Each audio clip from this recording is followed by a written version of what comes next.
Hello everyone, welcome back to my channel way to commerce. इस video का topic है unpaid seller. The seller of the good is deemed to be called unpaid दो situations में, when the whole of the price has not been paid और tendered. Tendered मतलब होता है offer, मतलब या तो उसे पूरा प्राइस नहीं मिला है या उसे ऑफर ही नहीं करा गया है प्राइस अभी तक बायर की साइड से, तो इस केस में उसे अनपेड बोला जाएगा। और दूसरा केस है when a bill of exchange or other negotiable instrument have been received as conditional payment that is subject to realization thereof and the same has been dishonored। मतलब कोई सेल हुई है, ठीक है, तो बायर ने सामने वाले को, सेलर को एक बिल ऑफ एक्सचेंज दे दिया फॉर से कि आप ये ले लो, इसको कैश करा लेना। फिर सेलर गया बैंक के पास, बैंक ने बोला कि इनके अकाउंट में तो इतना पैसा है ही नहीं, वो डिसऑनर हो गया। तो जब एक negotiable instrument given to the seller और जब वो डिसऑनर हो जाए तो उस केस में भी हम सेलर को अनपेड सेलर बोलेंगे, मतलब जिसको अभी तक पेमेंट नहीं मिली है। ओके, सो इस डेफिनेशन से वी गॉट 3 पॉइंट्स कि जो अनपेड सेलर है ही मस्ट बी, जो गुड्स वो सेल कर रहा है वो कैश में ही बेचना चाहिए।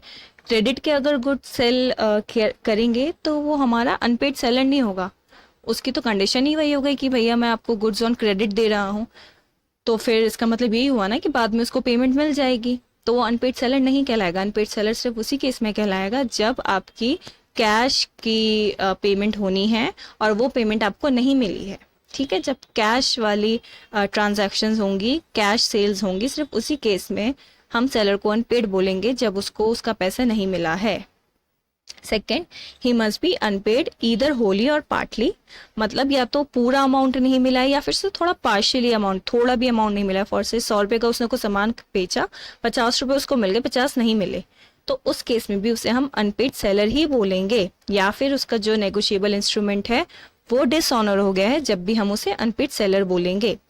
थर्ड कंडीशन देखो, he must not refuse to accept the payment when tendered, मतलब जब उसको फॉर से बायर ने बोल दिया कि भैया लो पैसा ले लो, फिर सेलर बोल गया नहीं नहीं मैं अभी नहीं ले रहा, मैं बाद में ले रहा हूँ, यहाँ पे सेलर रिफ्यूज कर रहा है, तो उस केस में भी उसे अनपेड सेलर नहीं बोलेंगे। जो अनपेड सेलर की राइट्स हैं वो उसे नहीं मिलेंगी, क्योंकि आगे से उसने खुद ही मना करा है ना कि नहीं भैया मैं अभी नहीं ले रहा, मैं बाद में लूंगा, तो वो अनपेड सेलर नहीं होगा, क्योंकि बायर तो यहाँ पे पैसा देना चाह रहा है पर सेलर खुद ही नहीं ले रहा है, तो इस केस में भी हम इसे अनपेड सेलर नहीं मानेंगे। तो this is what unpaid seller is called. और फिर अनपेड सेलर की क्या क्या कंडीशंस हैं, तो अब यहाँ पे हम कुछ अनपेड सेलर की राइट्स हैं। जैसे अभी हमने समझा ना कि अनपेड सेलर क्या होता है, तो अब उसके पास कुछ राइट्स होती हैं कि अब उसको पैसा नहीं मिला तो कुछ राइट्स तो होंगी जिसको वो यूज कर सकता है। So first is right of unpaid seller is right against the goods, and the second is rights against the buyer, ठीक है। कुछ राइट्स उसके गुड्स के अगेंस्ट हैं और कुछ उसकी बायर के अगेंस्ट हैं। जैसे गुड के अगेंस्ट क्या है कि उसकी पोजीशन अपने पास रख ले, या फिर गुड्स अगर डिलीवरी के लिए निकल गए हैं तो उसे बीच में ही रोक ले या गुड्स को रीसेल कर दे, तो ये गुड्स के लिए उसके कुछ राइट्स हैं। ऐसे ही बायर के अगेंस्ट भी उसके कुछ राइट्स हैं, जैसे बायर से वो डैमेजेस ले ले कि ये डैमेजेस क्रिएट हुए हैं, या वो कॉन्ट्रैक्ट ही कैंसिल कर दे, या एक सूट दे दे, मतलब एक कोर्ट में केस कर दे कि मुझे अपना इंटरेस्ट चाहिए, इसकी पेमेंट इतनी लेट हुई है। तो these kind of rights that unpaid seller has, उसको अब हम डिटेल में डिस्कस करते हैं। So the first right that comes under right of unpaid seller against the goods is right to लियन।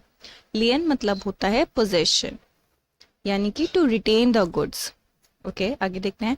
Right to retain the possession of goods and refuse to deliver them to the buyer until the price due in respect of them is paid और tendered. मतलब right to लियन वो है कि जब तक आपको आपका पूरा पैसा नहीं मिलता, मतलब आप सेलर हो, जैसे अगर आपको पूरा पैसा नहीं मिलता तो आपके पास राइट है कि आप जो गुड्स अभी डिलीवर नहीं हुए हैं उसकी पोजीशन अपने पास रख सकते हो। ये राइट जब भी आपको मिल सकता है जब आपके पास गुड्स हों, वो अभी इन ट्रांजिट में नहीं होना चाहिए, मतलब रास्ते में नहीं होना चाहिए, ना ही वो बायर की साइड होना चाहिए। वो आपके पास होंगे गुड्स जब भी आप ये वाला राइट परफॉर्म कर सकते हो कि अपने गुड्स अपने पास ही रख लो, और जब तक आपको पैसे ना मिले या ऑफर ना आए सामने से पैसे देने का, जब तक आप गुड्स डिलीवर नहीं करो। एग्जाम्पल देखते हैं। A sells good to B. B pays to A through a check. Before B could obtain the delivery of good, his check has been dishonored by the bank. A can refuse the delivery of the good until paid. यहाँ पे क्या हुआ है, A ने B को goods दिए, B ने क्या बोला कि ठीक है मैं आपको चेक दे देता हूँ, उसने चेक में पेमेंट कर दी। फिर जब ए उसको चेक को कैश कराने गया बैंक में, तो पता चला बी के पास तो पैसा ही नहीं है, तो वो चेक बाउंस हो गया, डिसऑनर हो गया। तो इस सिचुएशन में ए क्या कर सकता है, डिलीवरी को रिफ्यूज कर सकता है जब तक वो पेमेंट ना हो। तो this is called right of लियन, मतलब गुड्स की पोजीशन अपने पास रख सकता है जब तक उसको पेमेंट ना मिले। Okay, when lien is lost, मतलब कौन सी ऐसी सिचुएशन है जब seller right to lien perform नहीं कर सकता। फर्स्ट है, बायर और buyers agent took the position of good, मतलब जो गुड्स की पोजीशन है अब वो किसके पास चली गई है, बायर के पास। अब गुड्स जो है बायर के हाथ में है, या तो बायर के हाथ में या बायर के एजेंट के हाथ में। एजेंट मतलब फॉर से मैं एक होलसेल का काम करती हूँ, ठीक है, और मुझे जो गुड्स है ना मैं किसी मैन्युफैक्चरर से, उसकी फैक्ट्री से डायरेक्ट मंगाती हूँ, और मेरे ही वर्कर्स उस फैक्ट्री से जाके गुड्स लेकर आते हैं, ठीक है। तो यहाँ पे क्या हो रहा है, अगर मैन्युफैक्चरर ने जो गुड्स हैं मेरे जो वर्कर्स हैं, मेरे लेबर हैं, उसके हाथ में दे दिए, तो वो जो वर्कर है वो लेबर है, कौन है वो, मेरे अंडर ही तो काम कर रहा है, वो मेरे ही तो एजेंट हुआ ना। तो उसके पास एक बार पोजीशन आ गई गुड्स की, तो वो गुड्स किसके पास आएंगे, मेरे पास ही तो आएंगे, मैं बायर हूं ना, ठीक है। तो इसमें क्या हो रहा है कि जो बायर का एजेंट है उसके पास आ गए गुड्स, या सिर्फ डायरेक्ट बायर के पास आ गए गुड्स। तो यहाँ पे राइट टू लियन नहीं परफॉर्म हो सकती। क्यों, राइट टू लियन जब भी परफॉर्म होगी जब पोजेशन ऑफ गुड्स सेलर के पास है। सेलर के पास होनी चाहिए गुड्स, वो जब भी तो उसको रख सकता है ना, जब भी तो उसको अपने पास रख के उसे रिफ्यूज कर सकता है कि I will not be delivering the goods until I got paid, है ना। Next is seller himself give up his right, मतलब सेलर खुद बोल दे ठीक है आप मुझे बाद में पे कर देना, इट्स ओके, मैं गुड्स की डिलीवरी कर रहा हूँ, मुझे ये वाली राइट परफॉर्म ही नहीं करनी, ठीक है। सेलर के हाथ में है, उसे ये राइट चाहिए या नहीं चाहिए, वो खुद भी मना कर सकता है। Then next, okay, right of stoppage of goods in transit. In transit मतलब जब डिलीवरी होने वाली है, बीच में है, रास्ते में है आपके गुड्स, ठीक है। स्टॉपेज मतलब रोक देना। जो सेलर के पास ही एक और राइट होती है कि जो गुड्स डिलीवरी के लिए निकल चुके हैं उसके फैक्ट्री से, वो कहाँ पे उसका क्या कर सकता है, वो रोक सकता है कि भाई मेरे को भी पेमेंट नहीं आई है, स्टॉप द डिलीवरी, ठीक है। तो stops goods while they are delivering to get the possession back and retain them until the full price is received। तो सेलर क्या कर सकता है कि जब तक पूरा प्राइस ना मिले उन गुड्स की डिलीवरी रोक सकता है, रास्ते में भी है, जब भी रोक सकता है। एग्जाम्पल देखते हैं। A said he will deliver good by 5th March. On 3rd March, when goods were in transit, A came to know that B will become insolvent. A has right to stop his goods in transit. यहाँ पे क्या हो रहा है, ए है, ए ने बोल दिया कि ठीक है भाई आपको 5th तक ना डिलीवरी हो जाएगी गुड्स की, ठीक है ना। तो सोचो कि 2 मार्च को ना उसने ए ने अपने जो गुड्स हैं जो सेलर है ना वो अब गुड्स की डिलीवरी कर रहा है, तो उसने अपनी फैक्ट्री से डिस्पैच कर दिए हैं, निकल गए हैं गुड्स उसकी फैक्ट्री से ऑन 2 मार्च, ठीक है। 3rd मार्च को एकदम से ए को पता चला कि बी जो है इंसॉल्वेंट होने वाला, उसके पास पैसे नहीं होंगे कि वो मुझे पैसे दे पाए, ठीक है। तो जब गुड्स ट्रांजिट में थे, ए ने कॉल करा टू द डिलीवरी पर्सन या फिर डिलीवरी पार्टनर, है ना। डिलीवरी पार्टनर होते हैं अलग अलग, जैसे एक हो गया ब्लू कार्ड और डिलीवरी, तो ये कुछ थर्ड पार्टीज होती हैं जो आपके goods from seller to buyer पहुंचाती हैं। तो उसको कॉल करके बोलता है कि स्टॉप, आप है ना डिलीवरी मत करो गुड्स की, जो मेरे गुड्स हैं मुझे खुद ही चाहिए, ठीक है। तो अब ए ने कॉल करके उसको बोल दे कि गुड्स को डिलीवरी नहीं करो, रोक दो। तो this is called right of stoppage of goods in transit. ठीक है, तो देखो when can this right be exercise, मतलब ये राइट कब एक्सरसाइज कर सकता है seller? The buyer becomes insolvent, मतलब जब उसे पता ही चल जाएगा कि भैया ये पैसे देने लायक ही नहीं रहेगा, इसके पास पैसे ही नहीं होंगे, इंसॉल्वेंट होने वाला है, कंगाल होने वाला है, तो मैं तो अपने गुड्स रोक रहा हूँ, मैं नहीं कर रहा डिलीवरी, मेरे को तो शक हो रहा है कि मुझे पेमेंट मिलेगा या नहीं। ठीक है। Second, the property has pass to the buyer, मतलब जो गुड्स हैं ना वो सेलर के पोजीशन में हो ना वो बायर के पोजीशन में हो, वो रास्ते में होने चाहिए। ठीक है, मतलब जो मैन्युफैक्चरर है या जो जो पर्सन सेलर है उसके पास से गुड डिस्पैच हो जाने चाहिए। दूसरी सिचुएशन ये है, property has been transfer to the buyer, मतलब सेलर के पास से निकल जाना चाहिए। थर्ड देखते हैं, goods are in the course of transit, मतलब गुड्स जो हैं वो रास्ते में होने चाहिए, मतलब ना तो वो सेलर के पास हो ना वो बायर के पास हो ना ही बायर के एजेंट के पास हो। वो जो गुड्स है ना वो थर्ड पार्टी के कस्टडी में होनी चाहिए। जो कैरियर्स होते हैं ना, इंडिपेंडेंट मिडल मैन, जैसे मैंने अभी बताया आपको डिलीवरी पार्टनर्स होते हैं, जैसे ब्लू कार्ड हो गया है ना, तो उनके पास होना चाहिए, वो इंडिपेंडेंट होनी चाहिए, ना वो सेलर का कोई एजेंट होना चाहिए ना ही वो बायर का एजेंट होना चाहिए, वो एक इंडिपेंडेंट होना चाहिए, अलग से middleman. Okay, so right this right is an extension of right to lien. देखो राइट टू लियन में क्या था कि पोजीशन ऑफ गुड्स जो है सेलर अपने पास रखता है। अब स्टॉपेज ऑफ गुड में क्या है, जो रास्ते में गुड है उनको रोक के सेलर अपने पास दोबारा पोजीशन रख रहा है ना, तो ये जो वाला राइट है ना, right to stoppage of goods in transit, ये एक्सटेंशन हो गया लियन राइट का।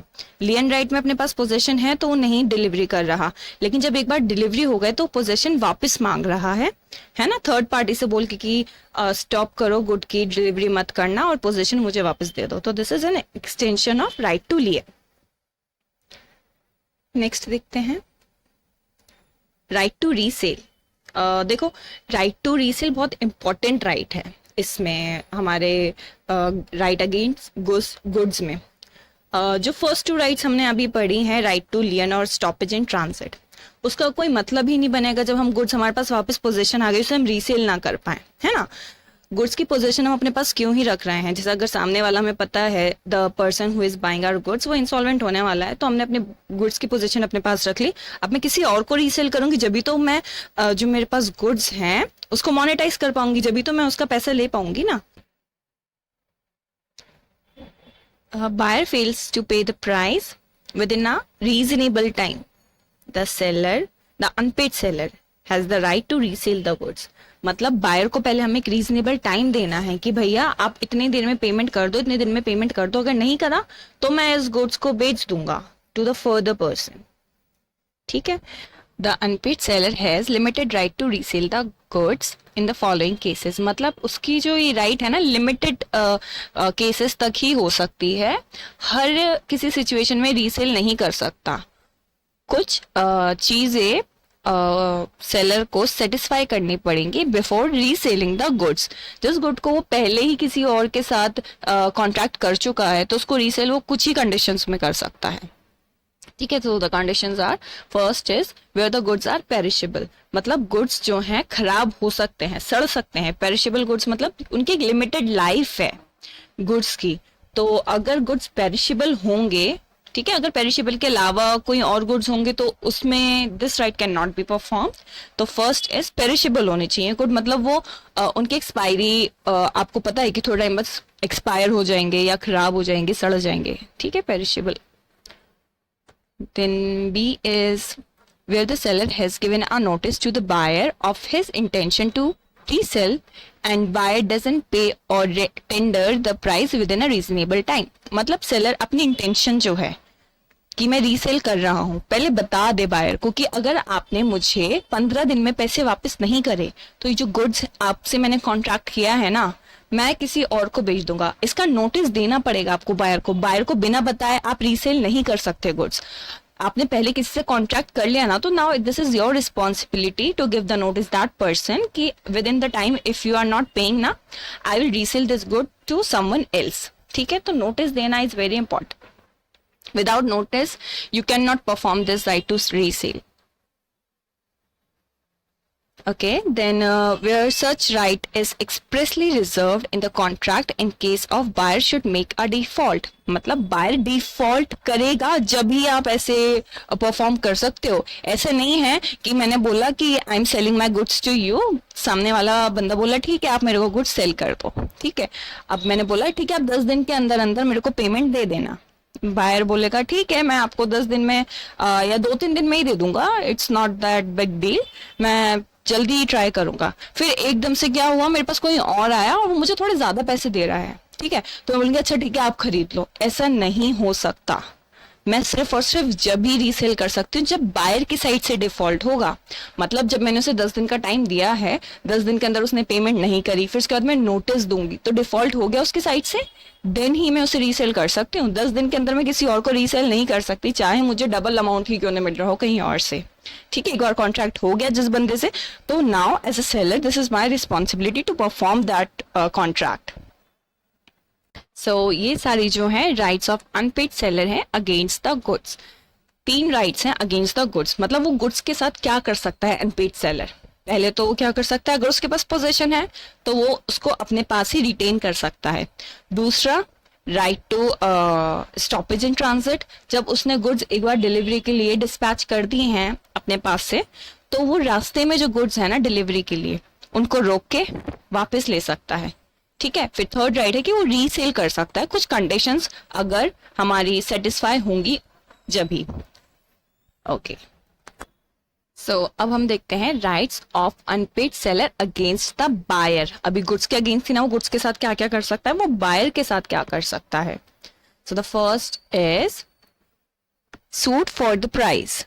मतलब कि जो हमारा सेलर है ना, वो प्राइस अपना मांग सकता है बायर से, उसके लिए वो केस कर सकता है. Although the property in the goods has not been passed, the buyer wrongfully neglect or refuse to pay the price according to the terms of the contract, the seller is entitled to sue the buyer for the price irrespective of the delivery of the goods. तो यहाँ पे क्या है, जब एक बार contract हो गया है बायर और सेलर के बीच में, ठीक है, तो दोनों को अपनी ड्यूटीज परफॉर्म करनी पड़ेंगी. बायर बीच में मना नहीं कर सकता कि नहीं भैया मैं नहीं दे रहा प्राइस, मैं नहीं आपके कुछ खरीद रहा. अगर ऐसे बोलेगा ना बायर, तो सेलर के पास पूरा पूरा राइट है कि अपना सारा पैसा बायर से ले ले. एग्जाम्पल, जैसे ए ने बी को कुछ गुड्स बोले कि I will be selling you this goods, तो बी बोलेगा ठीक है मैं आपको 50,000 रुपये दे दूंगा. ओके, तो ये कॉन्ट्रैक्ट हो गया उनके बीच में कि 5 मार्च को उनके बीच में ये सेल होनी है. अब क्या होता है, 1 से 2 मार्च को ही बायर बोलता है कि मेरे को गुड्स नहीं खरीदने हैं. ठीक है, तो जो ए है ना, तो उससे बोलेगा भैया आपने ऐसा क्यों करा, आप तो धोखा दे रहे हो, अगर आपको ऐसे ही करना था आप मुझे पहले बताते, मेरे पास तो और भी बायर्स थे उस टाइम पे. मेरे पास जैसे सी आया था बायर, वो बोल रहा था कि उसे भी सेम गुड्स चाहिए और वो तो ऑन द स्पॉट पेमेंट करने को तैयार था, या फिर वो भी पेमेंट टाइमली देने को तैयार था. अब आपकी वजह से तो मेरा लॉस हो गया ना, मेरे तो गुड्स अब मेरे पास ही रहेंगे, कोई खरीदार है ही नहीं मेरे पास. अब बायर ने मना कराया तो सेलर का तो लॉस हो रहा है, तो ये जो लॉस हो रहा है ना पूरे प्राइस का, सेलर मांग सकता है बायर से और बायर को देना पड़ेगा, चाहे गुड्स सेलर के पास ही हो. बायर को अभी तक गुड्स नहीं हमने डिलीवरी करी, जब भी ये राइट है सेलर का कि बायर से वो पूरा पूरा प्राइस ले ले गुड्स का. The next is suit for damages for non acceptance. इसमें क्या होता है, where the buyer wrongfully neglect or refuse to accept and pay for the goods, the seller might sue him for the damages for non-acceptance. यहाँ पे अब damages के लिए suit कर सकता है कि जैसे फर्स्ट में क्या था, वो पूरे प्राइस के लिए मांग रहा था, अब नेक्स्ट में वो बोल सकता है कि जैसे मेरा जो है ना गुड्स जो है, कंटिन्यूइंग द सेम एग्जांपल, वो बोलेगा कि 1 मार्च को मेरा जो गुड्स था ना वो 50,000 का बिक रहा था, अब जो है ना मेरा गुड्स 40,000 का ही बिक रहा है. सेलर बोलेगा तो जो 10,000 का लॉस आ रहा है ना, मेरा डिफरेंस आ रहा है, जो डैमेजेस क्रिएट हो रहे हैं वो आप ही पे करो. बायर से ऐसे मांग सकता है वो. ठीक है, या फिर कोई और डैमेजेस क्रिएट हो गए हैं ड्यू टू नॉन एक्सेप्टेंस, तो सारे डैमेजेस हमारा जो सेलर है बायर से ले सकता है, क्योंकि गलती तो बायर में है ना, बायर ही कॉन्ट्रैक्ट को परफॉर्म नहीं कर रहा, सेलर तो पूरी पूरी मतलब सिचुएशन में है कि वो बोल रहा है कि हाँ जो कॉन्ट्रैक्ट हुआ है मैं तो उसे परफॉर्म कर ही रहा हूँ. Then the last is suit for interest.